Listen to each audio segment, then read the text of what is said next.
तर सर्वांना माझा नमस्कार. मी मारुती विद्वार.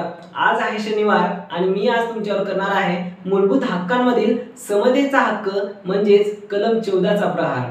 तर मित्रांनो, आपल्या या कॉम्पिटिटिव्ह आयलँडमध्ये तुमचं सहर्ष मनापासून स्वागत न करतात मी थेट मुद्द्यावर येत आहे आणि आजचा आपला मुद्दा आहे कलम 14. म्हणजेच त्या कलम 14 मध्ये आपल्याला कायद्यापुढे समानता आणि कायद्याचे समान संरक्षण हे आपल्याला अभ्यासाचं आहे. तर कलम 14 म्हणजेच काय आहे तर कायद्यापुढे समानता आणि कायद्याचे समान संरक्षण, ज्यालाच आपण equality before law and equal protection of law असे म्हणतोय. तर नेमकं संकल्पना काय आहे आपण अभ्यासूया. तर संकल्पना आहे मित्रांनो आपल्याला कायद्यापुढे समानता ही संकल्पना काय आहे ते आपण लवकर अभ्यासूया. तर कायद्यापुढे समानता ही जी संकल्पना आहे आपल्या भारताच्या राज्यघटनेत म्हणजे घटनाकारांनी ही जी संकल्पना आहे तर ही ब्रिटिश परंपरेतून आपल्याला राज्यघटनेमध्ये समाविष्ट केलेली आपल्याला पाहायला मिळते. म्हणजे ब्रिटिश परंपरेतून ती संकल्पना उचलली गेली आणि आपल्या भारतीय संविधानामध्ये म्हणजेच भारतीय राज्यघटनेमध्ये ती संकल्पना नोंद करण्यात आली. पहा, ही झाला आपल्याला कायद्यापुढे समानता ब्रिटिश परंपरेतून घेतली आपण असं सांगू शकतो कोणत्या पण एक्झाम मध्ये आपल्याला विचारलं तर भाऊ याच्यामध्ये काय कायद्यापुढे समानता म्हणजे काय तर कोणालाही विशेष अधिकार नाहीत. म्हणजे कायद्यापुढे कोणालाही विशेष अधिकार नाही. जर कोणी म्हणत असेल मी एक वेगळा आहे, माझा गट वेगळा आहे, माझा गट वेगळा आहे, मला कायदा वेगळा आखतो आणि तुला वेगळा आखतो, मला शिक्षणाचा हक्क आहे तुला शिक्षणाचा हक्क नाही. मग जर कोणी शिक्षण घेत असेल आणि दुसऱ्याला कोणाला शिक्षण घेऊ देत नसेल तर मित्रांनो ज्याला शिक्षण मिळत नाही तो डायरेक्ट सर्वोच्च न्यायालयामध्ये जाऊ शकतो. कारण का आपल्याला अधिकार आहे कलम 14 नुसार कायद्यापुढे समानता, कायद्यापुढे सर्वजण समान आहेत असं कोण सांगतोय तर कलम 14 सांगतोय. आणि त्यामध्ये आपल्याला एक ध्यान ठेवायचं की कोणालाही विशेष अधिकार नाहीत असं कलम 14 आपल्याला सांगतोय. म्हणजेच काय कायद्यापुढे समान आहे, सर्व कायद्यापुढे सर्व समान आहेत, कोणालाही विशेष अधिकार नाही ही संकल्पना सांगते. दुसरा मुद्दा आहे पहा, न्यायालयाने लागू केलेले सर्व कायदे सर्व व्यक्तींना समान असतील. पहा, म्हणजे एखादा जर व्यक्ती असेल आणि एखादा श्रीमंत असेल एखादा गरीब व्यक्ती असेल तर त्या श्रीमंत व्यक्तीला आणि गरीब व्यक्तीला कोणते न्यायालयाने केलेले कायदे म्हणजे कोणते असतात. जर कायदेमंडळाने एखादा कायदा पारित केला त्याचे संमत पण केला परंतु न्यायालयामध्ये ते जेव्हा जाते तिसऱ्या स्टेजला शेवटच्या स्टेजला जेव्हा न्यायालयामध्ये जाते जेव्हा न्यायालयाने त्याची चाचपणी करून पुनर्विलोकन करून जेव्हा ते पारित केले जाते जेव्हा ते मान्य केले जाते म्हणजे जेव्हा न्यायालयाने लागू केले जाते ते कायदा ते जे कायदे असेल तर म्हणजे कायदा जेव्हा लागू झाला तर ते परमनंट कायदा म्हणून आपल्याला संविधानामध्ये पाहायला मिळतोय. त्या कायदा सर्व व्यक्तींना हे समान असतील. पहा, हे सांगतोय आपल्याला राईट टू इक्वॅलिटी मध्ये आपल्याला कायद्यापुढे समानता ही संकल्पना आपल्याला कलम 14 मध्ये सांगते. पहा, याचाच अर्थ सर्व कायदे सर्व व्यक्तींना कसे असतील व समान असतील. जर कोणी आपल्याला भेदभाव करत असेल कायद्यावरून तर आपल्याला डायरेक्ट सर्वोच्च न्यायालयामध्ये धाव घेता येते. पहा, त्यामुळे आपण ही संकल्पना ध्यानात ठेवायची की कायद्याने लागू केलेले सर्व कायदे सर्व व्यक्तींना कसे असतील व समान असतील, त्याच्यामध्ये भेदभाव आपल्याला दिसून येणार नाही. तर 14 आहे पहा, कोणी कायद्यापेक्षा श्रेष्ठ नाही. पहा, म्हणजेच गरीब श्रीमंत उच्च नीच आणि सामान्य व्यक्ती जर कोणी जर पाहिलं तर आपल्याला काय तर कायद्यापेक्षा कोणी श्रेष्ठ नाही असं आपल्याला कायद्यापुढे समानता या संकल्पनेमध्ये आपल्याला अभ्यासता येते. पहा, म्हणजे कायदा हा सर्वात श्रेष्ठ आहे आणि कायद्यापुढे कोणीही श्रेष्ठ नाही, त्याच्या अंडर आपल्याला सर्वजण आलेले दिसतात. पहा, म्हणजे त्याच्या आधिपत्याखाली आपल्याला आलेले दिसतात. याचाच अर्थ असा होतो की सांगायचं असं आहे की या कायद्यापुढे समानतामध्ये कायदा हा सर्वश्रेष्ठ आहे त्यानंतर बाकी सर्व आहेत. त्यामुळे इथं कोणी कायद्यापेक्षा श्रेष्ठ समजू नये आणि त्यात समजण्याचा प्रयत्न पण कोणी करू नये. जर कोणी केल्यास कोणी जर उल्लंघन करत असेल हा कायद्याच्या जर वर कोणी जात असेल तर त्याच्यावर सर्वोच्च न्यायालयामध्ये आपल्याला कारवाई करता येते. सर्वोच्च न्यायालयामध्ये त्याच्या विरुद्ध आपल्याला दाद मागता येते. पहा, त्यामुळे कोणीही कायद्यापेक्षा श्रेष्ठ नाही असा स्पष्ट उल्लेख कलम 14 मध्ये कायद्यापुढे समानता या संकल्पनेमध्ये आपल्याला पाहता येते. तर दुसरी संकल्पना आहे पहा, कायद्याचे समान संरक्षण. आता कायद्याचे समान संरक्षण म्हणजे काय हो तर आपण इक्वल प्रोटेक्शन ऑफ लॉ म्हणजे कायद्याचे समान संरक्षण. तर हे पाहण्याआधी आपण पाहूया की ही जी संकल्पना आहे ती कुठून आली आहे. तर ही संकल्पना आपल्याला अमेरिकेच्या राज्यघटनेमधून आपल्याला आलेली दिसते. म्हणजेच अमेरिकेची जी राज्यघटना आहे तिथून ही संकल्पना आपल्या भारतीय घटनाकारांनी सर्व राज्यघटनेचा अभ्यास करून त्या अमेरिकेच्या राज्यघटनेमध्ये त्यांना एक संकल्पना दिसली ती म्हणजे कायद्याचे समान संरक्षण. हे यांना आवडली आणि आपल्या भारताच्या राज्यघटनेमध्ये त्याची नोंद करण्यात आली. पहा, अमेरिकेच्या राज्यघटनेतून ही संकल्पना घेण्यात आली. आपल्याला ध्यानात ठेवण्यासाठी खूप सोपं आहे. तर दुसरा आहे पहा, समान परिस्थितीमध्ये समान वागणूक. म्हणजेच विशेष अधिकार आणि कर्तव्याबाबत समान परिस्थितीमध्ये समान वागणूक द्यायला पाहिजे, हेच आपल्याला कायद्याचे समान संरक्षण या संकल्पनेमध्ये अभ्यासता येते पहा. म्हणजे नेमकं काय, समान परिस्थितीमध्ये समान वागणूक म्हणजेच आपल्याला सांगता येते की मूल म्हणजे परिस्थिती म्हणजे आपली आर्थिक आणि सामाजिक परिस्थिती नाही मित्रांनो. तर परिस्थिती म्हणजे कशी हो, आता एक 10 वर्षाचा एक पोट्टा आहे आणि एक 15 वर्षाचा पोट्टा आहे. म्हणजेपेक्षा आपण त्याला काय म्हणू शकतो, 10 वर्षाचा सोन्या आहे आणि 21 वर्षाचा मोन्या आहे. तर मोन्याला जे अधिकार असतील ते सोन्याला असतीलच असं नाहीये, कारण का त्याची परिस्थिती वेगळी आहे. तो मूल आहे आणि हा प्रौढ आहे, त्याला आपण परिस्थिती म्हणतोय. मग समान जर परिस्थिती असेल तर समान वागणूक द्यायला पाहिजे. तो जर 18 वर्षाचा असेल तर त्याला मतदानाचा अधिकार द्यायला पाहिजे, 18 वर्ष किंवा 18च्या वर्षी मोन्या. आणि सोन्या जर कमी असेल तर त्याला अधिकार नसणार आहे पहा. मग जर समान परिस्थितीमध्ये समान वागणूक जर होत नसेल तर समान परिस्थितीमध्ये जर समान वागणूक होत नसेल तर आपण सर्वोच्च न्यायालयामध्ये जाऊ शकतो. परंतु समान परिस्थितीमध्ये असमान परिस्थितीमध्ये जर समान वागणूक होत नसेल तर आपण जाऊ शकत नाही पहा. म्हणजेच सोन्या असं सांगू शकत नाही की मला मतदान करायलाच पाहिजे, मला मतदानाचा अधिकार द्या, असं तो सर्वोच्च न्यायालयामध्ये जाऊन म्हणू शकत नाही, कारण का परिस्थिती त्याची असमान आहे. जर परिस्थिती समान असेल तर वागणूक कशी द्यायला पाहिजे, समान द्यायला पाहिजे. जर वागणूक समान भेटत नसेल तर आपण सर्वोच्च न्यायालयामध्ये थेट आव्हान करू शकतो पहा. तर फक्त हे जे आहे तर हे आपल्याला विशेष अधिकार आणि कर्तव्याबाबतच आपल्याला हे लागू पडते. विशेष अधिकार म्हणजे कोणता हो, मतदानाचा अधिकार हा विशेष अधिकार आहे. ते फक्त समान परिस्थितीमध्येच आपल्याला लागू पडते. जर समान परिस्थिती असेल, जर कोणाला भेदभाव केला जात असेल मतदानावरून, तर आपल्याला डायरेक्ट थेट सर्वोच्च न्यायालयामध्ये आपल्याला जाता येते. आणि तिसरा आहे पहा, म्हणजे त्याच्यामध्येच आपल्याला कर्तव्य. आता मूलभूत कर्तव्य आपल्याला माहित असतील पहा. म्हणजेच राष्ट्रहिताचा जर कुठं अपमान होत असेल, एक 20 वर्षाचा मुलगा आहे, म्हणजे 18 वर्षाचा मुलगा आहे आणि एक 2 ते 3 वर्षाचा मुलगा आहे पहा, त्यांना मूलभूत कर्तव्य माहित नसतात किंवा त्याला कळत नसतात पहा मूलभूत कर्तव्य. म्हणजे दोघांची परिस्थिती असमान आहे. त्या मूलभूत कर्तव्याबाबत म्हणजे असमान परिस्थिती आहे, त्यामुळे त्यांची वागणूक ही असमान असणार आहे. म्हणजे जर यांना जर उल्लंघन केलं 18 वर्षाचं पोरग, तर ते 2-3 वर्षाचं जर त्यानं जर उल्लंघन केला तर त्याच्यावर कारवाई होत नाही. परंतु जर 18 ते 19 वर्षाचा मुलगा, 18 किंवा 19 वर्षाचा मुलगा जर उल्लंघन करत असेल तर त्याच्यावर उचित कारवाई होईल पहा. त्यामुळं म्हणजे विशेष अधिकार आणि कर्तव्याबाबत समान परिस्थितीमध्ये समान वागणूक आणि असमान परिस्थितीमध्ये असमान वागणूक, असा आपल्याला कायद्याचे यामुळे काय होईल, कायद्याचे समान संरक्षण होईल. नाहीतर मग आपण छोट्या मुलांना जर सजा द्यायला शिकलोय आपण, मग जर दिलोय आपण मोठ्याला पाहून, तर मग कायद्याचं समान म्हणजे आपल्या कायद्याचं संरक्षण होणार नाही पहा. म्हणजे कायदा बिघडून जाईल. मग लहान मुलं खूपच हे करतील पहा, मग त्याला समजतच नाही, त्यामुळे कायद्याचं संरक्षण होणार नाही. तर कायद्याचे समान संरक्षण करण्यासाठी ही संकल्पना यामध्ये टाकण्यात आली पहा. तिसरा मुद्दा आहे पहा, समान परिस्थितीमध्ये सर्वांना समान कायदे समान पद्धतीने लागू असतील पहा. म्हणजे जर परिस्थिती आताच पाहिली आपण, जर परिस्थिती समान असेल तर सर्वांना समान कायदे. जर कायदा आता पहा परिस्थिती सारखं आहे, मग कायदे कसे हो, आता एखादा कायदा आहे, म्हणजे आपण मतदानाचं एक उदाहरणासाठी घेऊया. मग मतदानाचा अधिकार हे समान कायदा आहे, मग मला पण मतदानाचा अधिकार आहे आणि सोन्याला पण आहे. मग परिस्थिती पण सारखीच आहे, परंतु मी थोडा उच्च असल्यामुळे मला मतदानाचा अधिकार दिला आहे, मी मतदान केलोय. परंतु सोन्याला मतदानच करू दिलं नाही, कारण का त्याला थोडा नीच जातीतला होता. परंतु त्याच्याकडे एक पर्याय आहे. त्याने कलम 14चा वापर करून त्याला जर ही संकल्पना माहित असेल कायद्याचे समान संरक्षण, तर तो सर्वोच्च न्यायालयामध्ये धाव घालून त्याचा अधिकार मागू शकतो पहा, त्याचा हक्क मागू शकतो. हे आपल्याला कायद्याचे समान संरक्षण या संकल्पनेमध्ये पाहायला मिळते. त्यामुळे समान परिस्थितीमध्ये सर्वांना समान कायदे कशा पद्धतीने, तर समान पद्धतीने लागू असतील, असं कलम 14 मध्ये सांगतो पहा. उदाहरण आपण मतदानाचा अधिकार आपण घेतोय. तर शेवटचा आहे पहा, असमान परिस्थितीमध्ये भेद आपल्याला मान्य करावे लागणार आहेत पहा.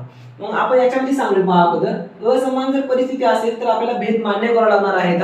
आणि जर समान परिस्थिती असेल तर समान परिस्थितीमध्ये काही प्रॉब्लेम नाही, परंतु जर असमान परिस्थिती असेल तर आपल्याला भेद मान्य करावा लागणार आहे. म्हणजेच काय, तर आपण एक सांगलोय की आता जर पहा समान परिस्थिती म्हणजेच कोणतं, 18 ते 19 वर्षाचा मुलगा, तर त्या मुलाला तो जर मुलगा एखादा खून करत असेल आणि एक 10 वर्षाचा मुलगा जर खून करत असेल तर त्या दोघांना पण समान शिक्षा होत नाही पहा. कारण का, त्याची परिस्थिती कशी आहे, असमान आहे. मग त्या असमान परिस्थितीमध्ये आपल्याला भेद मान्य करावा लागणार आहे, कारण का भेद जर मान्य केलोय तरच आपल्याला कायद्याचं समान संरक्षण करता येईल, नाहीतर कायदा हा बिघडून जाईल पहा. त्यामुळे कायद्याच्या समान संरक्षणामध्ये आपल्याला असमान परिस्थितीमध्ये भेद आपल्याला मान्य करावा लागणार आहे. म्हणजेच प्रौढ आणि मुलगा यांची जर शिक्षा असेल तर ते वेगवेगळी ठरणार आहे विशिष्ट कायद्यान्वये. त्यामुळे आपल्याला हे सांगता येते पहा, मित्रांनो आपल्याला एवढंच ध्यानात ठेवायचे आहे का, आणि जर इथं पहा समान परिस्थितीमध्ये सर्वांना समान कायदे लागू समान कायदे समान पद्धतीने लागू असतील, जर लागू जर झाले नाही समान परिस्थितीमध्ये सुद्धा जर समान कायदे जर लागू जर झाले नाही तर आपण असं म्हणू शकतो की हा कलम 14 नाहीये, तर दुसराच कोणता तर कलम आहे. बाकीचे जे आपण कलम अभ्यासतोय ना, तर ते काही कलम आहेत की समान परिस्थितीमध्ये सुद्धा काही जणांना समान वागणूक दिली जात नाहीये. म्हणजे स्त्रियांना वेगळं म्हणजे समान परिस्थिती असते, कारण स्त्रिया पण प्रौढ असतात आणि पुरुष पण प्रौढ असतात, परंतु तेव्हा आपल्याला स्त्रियांना वेगळी वागणूक आणि पुरुषांना वेगळी वागणूक दिलेली असते. परिस्थिती समान असून सुद्धा आपल्याला वागणूक वेगळी दिलेली दिसते. तर ती वागणूक जी दिलेली आहे तर तिथं पहा आपल्याला कलम 14 वापर न करता दुसऱ्याच कोणत्या तर कलमाचा वापर केला आहे असावा किंवा असेल असं आपल्याला आढळून येतोय. त्यामुळे आपण तसं त्या जिथं तसं होत असेल ज्या ठिकाणी, तर त्या ठिकाणी आपण समजायचं की कलम 14 तिथं वापर झालेला नाही. तर मित्रांनो आताच आपण या पाय डायग्रामच्या माध्यमातून थोडंफार शिकण्याचा प्रयत्न केलोय. बहुतेक मी फास्ट बोललो असं मला वाटतंय, त्यामुळे तुम्ही व्हिडिओ परत पहा तुम्हाला आणि एक बार हे सर्व वाचा, तुम्हाला खूप लवकर समजून जाईल एक बार जर तुम्ही वाचलं तर. त्यामुळे आपण नंतर लगेच आपण ही मुद्दा सोडून आपण या मूलभूत हक्काची वैशिष्ट्ये आणि काही अपवाद आहेत ते पाहूया. पहा, तर आपण जर इथं जर पाहिलो आहोत तर उद्देश काय आहे, तर आपल्या जे या कलम 14 चा उद्देश जर आपण पाहत आहोत, त्या उद्देशामध्ये कायदेशीर दर्जा, संधी आणि न्याय याबाबत समानता स्थापन करणे हे कलम 14 चा उद्देश आहे. पहा, कलम 14 चा उद्देश जे कायदेशीर दर्जा आहे, प्रत्येकाला दर्जा हा कसा भेटला पाहिजे, समान भेटला पाहिजे. प्रत्येकाला संधी कशी भेटली पाहिजे, समान भेटली पाहिजे, आणि प्रत्येकाला न्याय हे समान भेटले पाहिजे. म्हणजेच कायदेशीर दर्जा, संधी आणि न्याय याबाबत समानता स्थापन करणे हे सर्वात महत्त्वाचं उद्दिष्ट आपल्याला कलम 14 चं दिसून येते. पहा, तर पहा मित्रांनो, असमान व समान परिस्थितीमध्ये जर वेगळी वागणूक आपल्याला देऊ नये असं कलम 14 सांगते.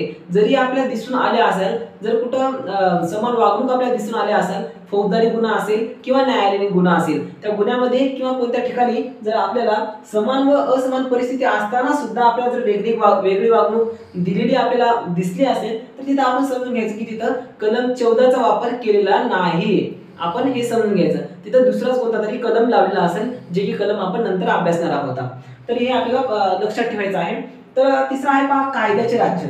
आता राज्यघटनेची जी कलम 14 आहे त्यामध्ये स्पष्ट उल्लेख केला आहे की भारतामध्ये कोणतं राज्य असणार आहे, कायद्याचे राज्य ही संकल्पना यामध्ये स्पष्ट केली आहे. म्हणून राज्यघटनेचे मूलभूत जे वैशिष्ट्य आहे तर ते कायद्याचे राज्य हेच काय आहे, तर राज्यघटनेचे मूलभूत वैशिष्ट्य आपण म्हणू शकतोय. इथं काय पाहिलं, त्याचा उद्देश पाहिलं. उद्देश काय होता, दर्जा म्हणजेच कायदेशीर दर्जा, संधी आणि न्याय याबाबत समानता प्रस्थापित करणे.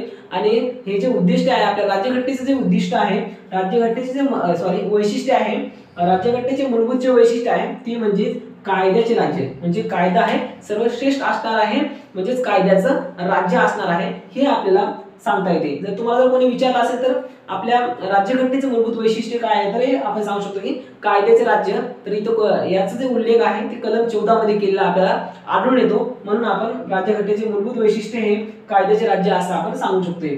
परंतु मित्रांनो, याचा अर्थ काय होतो कायद्याचे राज्य असं, तर आपण जर दुरुस्ती करून आपल्याला जरी दुरुस्तीचा अधिकार जरी दिला असेल तर दुरुस्ती करून ते आपल्याला संपुष्टात आणता येत नाही. कारण का, कायदा हा सर्वश्रेष्ठ आहे, म्हणजे कायद्याचे राज्य आहे आणि हे आपले काहीतरी एक मूलभूत वैशिष्ट्य आहे. त्या मूलभूत वैशिष्ट्यामध्ये आपल्याला दुरुस्ती करून त्याच्यामध्ये ते आपल्याला संपुष्टात आणता येत नाही असं आपण स्पष्टपणे म्हणू शकतो. तर मित्रांनो, नेमका अपवाद काय आहे, तर समतेच्या म्हणजेच कायद्याची समानता, कायद्यापुढे समानता आणि कायद्याचे समान संरक्षण यामध्ये अपवाद काय आहे ते आपण लगेच पाहून घेऊया. तर मित्रांनो, अपवादामध्ये आपल्याला राष्ट्रपती आणि राज्यपाल यांना काही संरक्षण दिलेले आहेत. पहा, म्हणजेच समतेच्या तत्वासंबंधी काय अपवाद दिले आहेत. म्हणजे समता म्हणजे हे जे कलम 14 आहे त्यामध्ये काही अपवाद आहेत. म्हणजेच आपण सामान्य माणूस आणि राष्ट्रपती व राज्यपाल यांना आपण एक समान लेखू शकत नाहीत. पहा, त्यांना काही संरक्षण दिले आहे कलम 14 अन्वये. त्यामुळे आपण यांचे अपवाद पाहूया. म्हणजेच काय हो, त्यांच्या पदाचे अधिकार आणि कर्तव्य पार पाडण्यासंबंधी कोणत्याही न्यायालयाला ते उत्तरदायी नाहीत. याचा अर्थ काय होतो, त्यांचे पदाचे अधिकार आणि कर्तव्य जे काही त्यांचे अधिकार असतील, जे काही कर्तव्य असतील, तर या पार पाडण्यासंबंधी कोणत्याही न्यायालयात ते उत्तरदायी नाहीत. म्हणजेच आपण जर त्यांचे कर्तव्य किंवा त्यांचे अधिकार जे आहेत ते जर उल्लंघन करत असेल असं आपल्याला वाटत असेल किंवा त्यांचे जे कर्तव्य ते पार पाडत नाहीत असं जर आपल्याला वाटत असेल, एखाद्या सामान्य नागरिकाला जर वाटत असेल, तर तो जर न्यायालयात जाऊन जर तो त्याच्या विरुद्ध खटला दाखल करत असेल किंवा काही प्रक्रिया चालू करत असेल, तर पहा, तर न्यायालय जे आहे, तर न्यायालय कोणाला, आपल्या राष्ट्रपती आणि राज्यपाल यांच्या विरुद्ध म्हणजे गुन्हा दाखल करत नाही, यांच्या विरुद्ध जात नाही पहा. कारण का, याच्यामध्ये स्पष्ट कलम 14 मध्ये सांगितलंय की त्या अपवादामध्ये हे जे दोन आहेत हे न्यायालयाला उत्तरदायी नाहीत. न्यायालयाला अधिकारच नाही की त्यांना काही बोलण्याचा, किंवा जर त्यांच्या अधिकार आणि कर्तव्य पार पाडण्यासंबंधी जर काही तक्रार येत असतील तर काय, न्यायालयाला ते दोघ जण उत्तरदायी नाहीत. त्यामुळे त्यांचं कर्तव्य आणि त्यांचा अधिकार बाकीच्यांना सांगण्याची गरज नाही, त्या दुसऱ्यांना अधिकार नाही. कारण तुम्हाला सांगत जर बसेल, ते जर पाळत जर नसतील तरी ते न्यायालयामध्ये गेले तरी तर न्यायालय सुद्धा तिथं काहीच करू शकत नाही, कारण त्यांना अधिकार तसे दिले आहेत. कारण हे जे दोन व्यक्ती आहेत, राज्यपाल हे राज्याचे मुख्य अधिकारी असतील आणि राष्ट्रपती हे देशाचे व्यक्ती असतील पहा, म्हणजे राष्ट्रपती हे राष्ट्राचे व्यक्ती असतील पहा, मुख्य व्यक्ती असतील. त्यामुळे हे दोन अधिकार त्यांना दिलेले आपल्याला पाहायला मिळतील. हे एक अधिकार त्या दोघांना दिलेले पाहायला मिळतील. तर दुसरा आहे पहा, त्यांच्या कार्यकाळामध्ये फौजदारी प्रक्रिया सुरू करता येत नाही पहा. म्हणजे त्यांचा जर कार्यकाळ सुरू असेल, म्हणजेच आपल्या भारताचे राष्ट्रपती द्रौपदी मुर्मूजी व तसेच महाराष्ट्राचे राज्यपाल भगतसिंह कोश्यारीजी यांची जर कार्यकाळ असेल, तर यांचा कार्यकाळ जर आता चालू आहे, बरोबर, मग आता ते ऍक्टिव्ह असणार आहेत.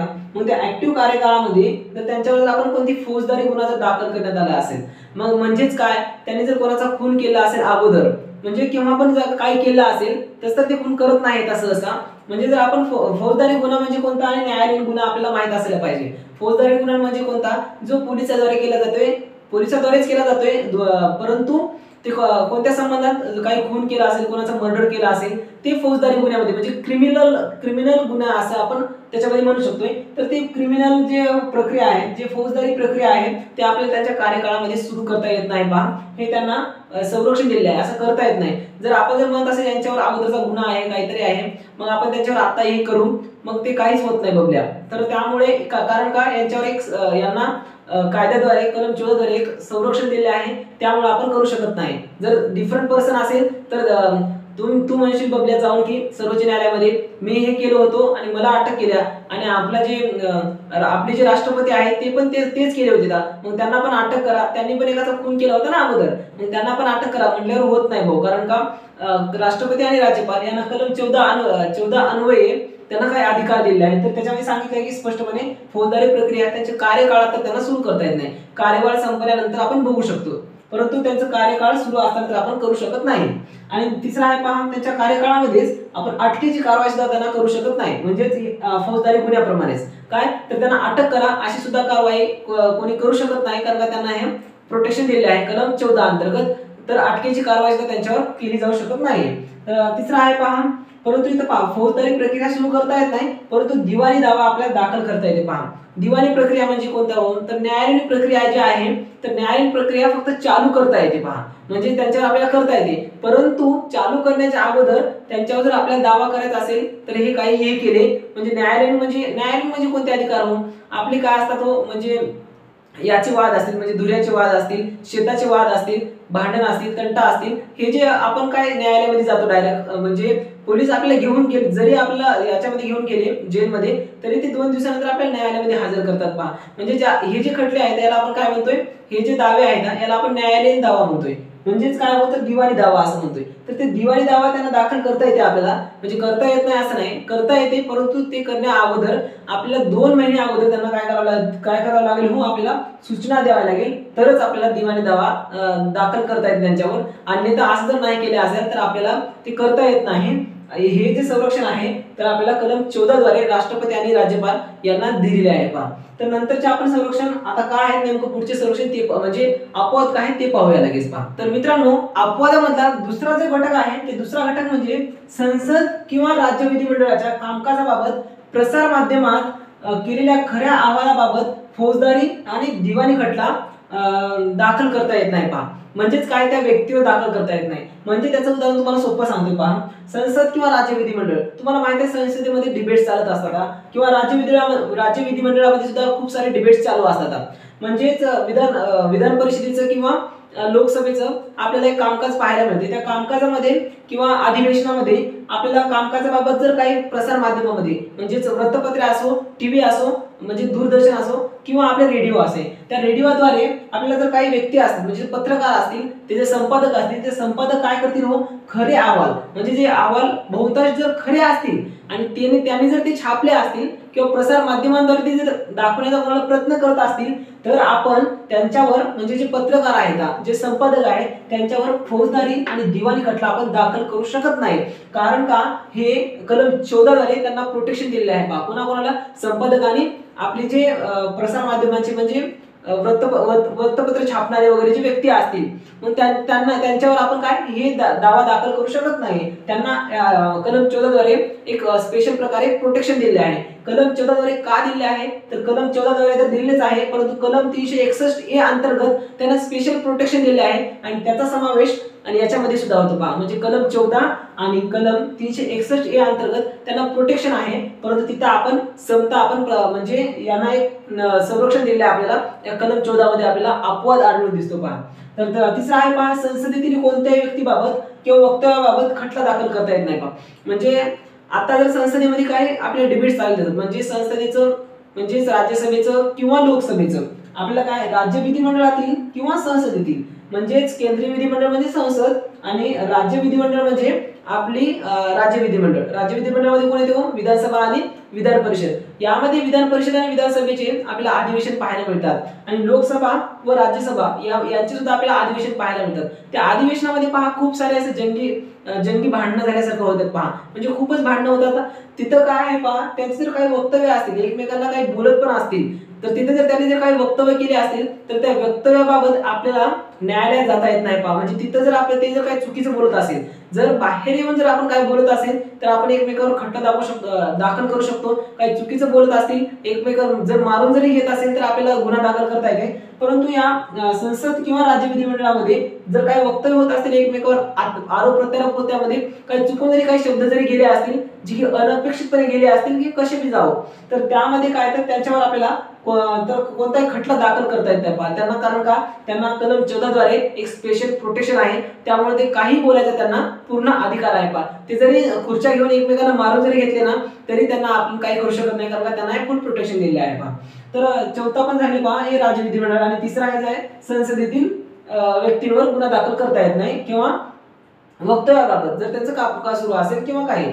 तर पाचवा आहे पहा कलम 31C जेव्हा प्रवेश करतो तेव्हा कलम 14 बाहेर पडतो. आता हे आपल्याला कलम 31 मध्ये पाहायचं आहे, त्यामुळे आपण थोडं याला डिक्रीज करूया. हे जे आहे हे थोडी व्यास्ट संकल्पना आहे, हे तुम्हाला कलम 31C काय हे समजून घ्यायला आपल्याला वेळ लागेल. आता आपल्याला वेळ कमी आहे, आपल्याला कमी वेळात जास्त संपवायचं होते, त्यामुळे आपण याला तसंच ठेवू. थोडं आपण एवढं ध्यानात ठेवायचं, कलम जेव्हा 31C प्रवेश करतो तेव्हा कलम 14 बाहेर जातोय, एवढं ध्यानात ठेवा. तुम्हाला नंतर संकल्पना आपल्याला डिटेल मध्ये घेऊच आपण. तर नंतर आहे पहा सहावा आहे पहा परदेशी शासक वकील, परदेशी शासक किंवा परदेशी वकील यांच्यावर काय हो फौजदारी व नागरी खटल्यापासून आपल्याला संरक्षण आहे पहा. म्हणजे परदेशी कोणी शासक जर असेल, म्हणजेच पहा आपल्या भारतामध्ये डोनाल्ड ट्रम्प आले असतील, आपल्या भारतामध्ये शी जिनपिंग जर आला असेल, तर आपण काय करू शकतो हो, तर त्यांच्यावर आपण जर त्यांनी जर काही केलं असेल, आपल्या भारतामध्ये जर काही केलं असेल किंवा ते परदेशी वकील असेल, तर त्यांच्यावर आपण फौजदारी किंवा नागरी खटला आपण दाखल करू शकत नाही. कारण का कलम 14 मध्ये म्हटलेले आहे की नागरी खटला आपण म्हणजे कलम 14 अंतर्गत त्यांना संरक्षण दिले आहे पहा. मग झालं असं काय झालं, तर एखाद्या केनियाच्या काहीतरी एका राष्ट्राध्यक्षाने केनियाच्या राजदूतांनी एकदा अमेरिकेमध्ये गेले होते. अमेरिकेमध्ये सुद्धा हा equality of right to equality मध्ये हा मुद्दा समाविष्ट आहे पहा. तर त्यांना सुद्धा प्रोटेक्शन दिले होतं. तेव्हा केनियामधील एक अँबॅसेडर जेव्हा अमेरिकेमध्ये गेले होते, तेव्हा त्यांनी एका स्त्रीला पाहून, सुंदर स्त्रीला पाहून तिच्यावर बलात्कार केले होते पहा. तर त्या काळामध्ये त्या जे नराधम होते, म्हणजे ते जे फॉरेनर्स होते, तर त्यांच्यावर पहा त्या अँबॅसेडरवर गुन्हा दाखल करता आला नाही पहा. त्यांना सोडून देण्यात आलं. कारण का, त्यांनी बलात्कार करून सुद्धा त्यांना सोडून देण्यात आलं. कारण का, त्या कायद्यामध्ये कलम 14 मध्ये माहित होतं की ते जर परकीय शासक असतील किंवा वकील असतील, त्यांच्यावर फौजदारी किंवा नागरी खटला आपल्याला दाखल करता येत नाही. परंतु तेवढं असताना सुद्धा बलात्कार असं सुद्धा त्यांना सोडून देण्यात आलं पहा. कारण का या कलम 14चं त्यांना प्रोटेक्शन होतं. नंतर ते असं झालं की जेव्हा ते केनियामध्ये परत गेले, तेव्हा तिथल्या शासनाला बोलून नंतर त्यांना शूटआउट करण्यात आलं, त्यांना सजा देण्यात आली, त्यांना मारण्यात आलं. म्हणजे कसं मारलं, कोण मारले काही आपल्याला पत्ता लागला नाही, परंतु त्या बोलून आपल्याला त्यांना योग्य न्याय मिळाला नंतर शेवटी. परंतु त्या या राज्यात असून जर आपल्या भारतामध्ये जर कोणी आला असेल तर त्यांना याचं संरक्षण आहे बा कलम 14चं. जर ते त्याच्यावर फौजदारी नागरिक खटला आपल्याला दाखल करता येत नाही. जर ते काय असतील तर परदेशी शासक किंवा ते जर वकील असतील तर. आता 7वा आहे पहा संयुक्त राष्ट्र, UNO वगैरे असतील तर संयुक्त राष्ट्रामध्ये त्यांचे जे सदस्य असतील त्यांच्यावर सुद्धा आपल्याला फौजदारी व नागरिक खटल्यापासून आपल्याला संरक्षण आहे. हे कलम 14 मध्ये त्यांना पण फुल प्रोटेक्शन दिले आहे.